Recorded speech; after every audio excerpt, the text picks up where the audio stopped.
Hey guys, how's it going? I'm back here with another video, and today I'm going to be introducing to you guys 5 VS Code extensions that are going to drastically improve your code performance in React. I bundled up 5 extensions that I think are extremely important and useful in my day-to-day life as a React developer. And the only rule I added to this list is that all of these extensions have to be React specific. They might be used for other stuff, but their main purpose needs to be React. Before we get into the video, if you could leave a like and subscribe, I would massively appreciate it. It will help push my videos to more people, and I would be really grateful if you could do so. So with that in mind, let's get into the video.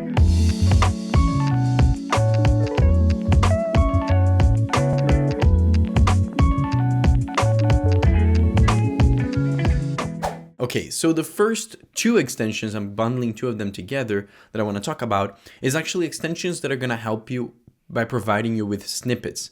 Snippets are basically a type of abbreviation that you can input into a line of code, and when you type that and press enter, VS Code will automatically transform that into some piece of code. Now, this piece of code can be just a single line, or it can actually be a whole file. You can condense entire files into a single 3 or 4 letter abbreviation by using snippets, and it's really cool. You can actually create them on your own, and I do have a video where I do that. However, I believe that with stuff like React and popular frameworks and libraries out there, there are already a lot of extensions of VS Code that provide you with those snippets. Using snippets is fundamental in my opinion because it makes your developer experience way faster. Like whenever I create a component, I just straight up write 3 or 4 letters into my line of code, and it will create that functional component in React for me on its entirety without me having to do all the work on my own. Now, the best 2 snippet libraries that I think exist in VS Code is, first of all, the ES7 React Redux GraphQL React Native snippets. This one is really good because it provides a lot of snippets for a lot of different versions of React. For example, if you can see down here, it has support for different languages, but mainly its focus is on creating different things that you might need in a React application, as you can see. I came up with a couple examples of what you can do with this so you guys could see. For example, something you do a lot in React is importing packages and files. So if you, instead of coming here and writing import, React from React, we can actually just straight up use the snippet imr and then press enter, and this will automatically generate that line of code for us. Now, obviously this is just for importing React from React, which is, you use it a lot, but also you want to be able to customize this command, right? So if you use the command imd, it will actually import a destructured value from a library of your choosing, and then you can just come over here and change the whatever things you're trying to import, right? Now, this makes your developer experience way faster because obviously you'll keep importing stuff, and not having to write all of this at once will just make it way quicker for you. Now, there's 2 other things that I can do with this. For example, if I want to make this into a functional component, what I can do is I can actually just come over here and write RFC. I do this all the time, and it will create a functional component, and it not only will create the whole thing for us, but it will also take into account the name of the file that we're using, right? Over here, we're using the test.js file, so we created a component called test. Obviously, if you want to make it capitalized, make the name of the file capitalized as well, but you can see how easy this is. Now, if you don't want to export by default like this and have it actually separated, you can actually just change this all into RFCE, and you'll see that it will work. It will change the way it's formatted, and you can just check out the list of commands they have. They have a lot of them. I recommend just taking a look at them. And like I said, it's just for the purpose of helping you write faster code. So there's no downsides of actually using the snippets. This is also really good for testing. They have a lot of test commands. Like if I can just write test over here, and you'll see it will generate a testing block for me. One that I find myself using a lot is the stest. Just like this, generates a whole file for you, and you can imagine how much time you can save by doing stuff like this. Now, the other extension that I think is really useful for snippets, because remember, not all snippets are over here, and I think more than one snippet library can be good as long as they're not conflicting with each other, and maybe even if they are, you can just use the best out of each library. But the second snippet extension that I wanted to introduce you guys is the React hooks snippet. The reason for this is because, like I said, the previous extension was made a long time ago, I believe, and they don't have a lot of support for hooks, and I just found that this one actually makes it extremely simple to just add your hooks in React by just following this abbreviations over here. Now, it's not as vast as the other extension. It doesn't have that many additions, but to be honest, this is simple, and that's exactly how snippets should be. Like if I wanted to create a use state hook over here, I would just write U for use, state, S for state, and then H for hook. And you'll see it will create a template for a use state hook. Same thing with the use effect. U for use, E for effect, and H for hook, and you'll see that this is how it would generate. Now, you just have to memorize a bunch of this, but to be honest, as you progress and you use more of the snippets, you'll get more used to it and it will automatically memorize inside of your head. So the third extension I want to show you guys is the VsCode React Refactor extension. So this extension, what it does is it basically allows you to just extract pieces of code into React components really simply. Now, remember, all of these extensions are very simple because their main purpose is just to improve certain parts of your React developer experience. This one is no different. For example, if I am over here working on a component like this, right? And I am currently working with this and I want to turn this into a different component. Now, I can do this for a variety of the reasons. Like I can use this because, for example, over here, I don't know if you if you look at this component, it is a component that has a book list and it is looping through a list of books and displaying each book individually. So if we want to actually maintain best practices, we would imagine that each book individually can be used as a component on itself.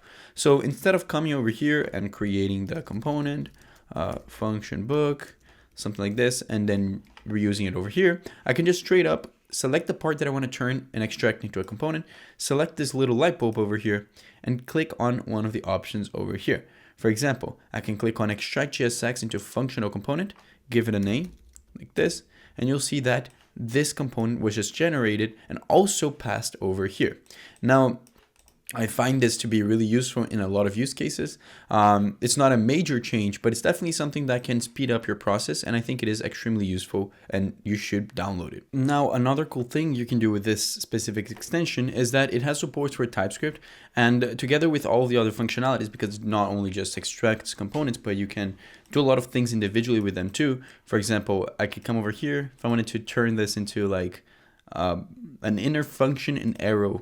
So like, obviously, this wouldn't be that useful for this use case, but extract to function in module scope. Yeah, so if I wanted to do something like this, where it's just that I turn this into a function that actually is being called over here, now I wouldn't do this, but there's use cases where you might want to do this.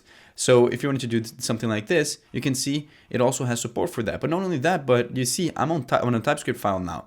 And it actually followed all my TypeScript necessities, right? It used the correct types, it used the correct return types and everything like that. If I did the same thing over here, so I'll just remove this. This is the JavaScript file. And I came over here and I straight up just did the same command I just did, which was extract in module scope. You'll see that it doesn't actually add any TypeScript because it is not a TypeScript file. So I really like this library. I've been using it for a couple months now, and I don't think it is that popular. It has 200,000 downloads. That seems pretty good, but I honestly kind of enjoy it, and that's why I'm recommending it to you guys. Okay, so this is the fourth extension that I want to talk about, and it's one of my favorite ones. It's also a very popular one, so you might actually know it. It's called Paste JSON as Code. And in this extension, basically, you're able to transform any kind of JSON file into a strategic code language. So it works for any type of language you use. In our case over here, we're using TypeScript because I think it's the best use case for this. Imagine we have this JSON over here that we got from somewhere, and we want to extract its types and everything related to it into this TypeScript file. Well, the way we can do it is we can just come over here.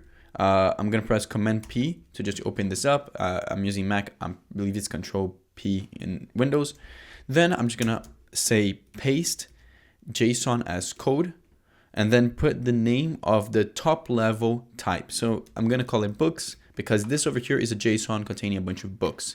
When I press enter, you'll see that this will automatically generate the type definitions in TypeScript for a specific book and for the list of books that we have over here. So if we were to use this JSON into this file over here, this would all work perfectly because it was correctly generated by this file. Now, in my opinion, this would be actually more useful for more complex JSON files like this. I just came up with here an example of a more complex thing with more different data types, different, I don't know, like sometimes maybe you need some enums, like we have categories over here, something that will require this this extension to actually think about what the type definitions are, and it will actually work perfectly. I'll just come over here and I'll press the same thing. I'll go to paste JSON as code. I need to copy this, and then I'll I'll open this up and say paste JSON as code, and then straight up say let's just call this library. And you can see it generated everything for us. So I'll open this up a little bit more. See, like it has a lot of type definitions, a lot of things. Everything was perfectly created to actually match whatever we have inside of this JSON. Now, there's a lot of things that you can actually do with this, especially because I believe it has something called QuickType, which allows you to make changes into your JSON that will automatically be represented inside of your other files, but I won't get into it. I really enjoy this extension. I use it a lot, especially because I make these videos for you and I have to work with a lot of JSON files, so I find it really useful. I think you guys will too, so let me know in the comments if you guys tried it out and if you guys enjoyed it. Okay, so the last one is actually one of the ones that I like the most, but also I don't know how many of you guys will actually find this that useful. I find it useful because when you're working in any company or whenever you're working with a group amount of people which use a lot of SVGs, it's kind of hard to deal with it, because if you've ever tried opening like an SVG file, you'll obviously see that SVG is made up with a bunch of lines of code, right? Now, an SVG is a picture, right? When we put it inside of our project, it comes out as a picture. But when we just try to open it like this, we won't obviously be able to see the picture, which makes it hard for us to actually see what we're using. Now, I made a bunch of SVGs over here that are simple examples. As you can see, they're actually, I think they're just like circles, rectangles, triangles, stuff like that. But I'm not able to see it. So that's where this extension over here, SVG Gallery, comes in. So this extension, it's not that popular, as you can see. However, it is really cool because what you can do is whenever you have a folder with assets that include SVGs, you can just right click on the folder and open in SVG Gallery, and it will automatically open this up. And it will show you what each file that is an SVG file corresponds to each image. You can obviously toggle like this. I always use light, but you can open up the file whenever you want and you'll go directly to that one. So if you're ever confused in which SVG to use because you can't really see the image, download this extension and it will be really useful for you. And that's basically it. I really hope you guys enjoyed this video. If you enjoyed it, please leave a like down below and comment which one to see next. Like always, check out my links in the description. Like I have links for all the gear that I use for this video, those lights in the background, which you guys been asking me about, and a lot more. Let me know what you guys want to see. I'm making videos twice a week, which means I have a lot more flexibility to make small videos like this one, which you guys can request me to do, and it won't take a lot of time to produce them. So yeah, that's basically it. I really hope you guys enjoyed it, and I see you guys next time.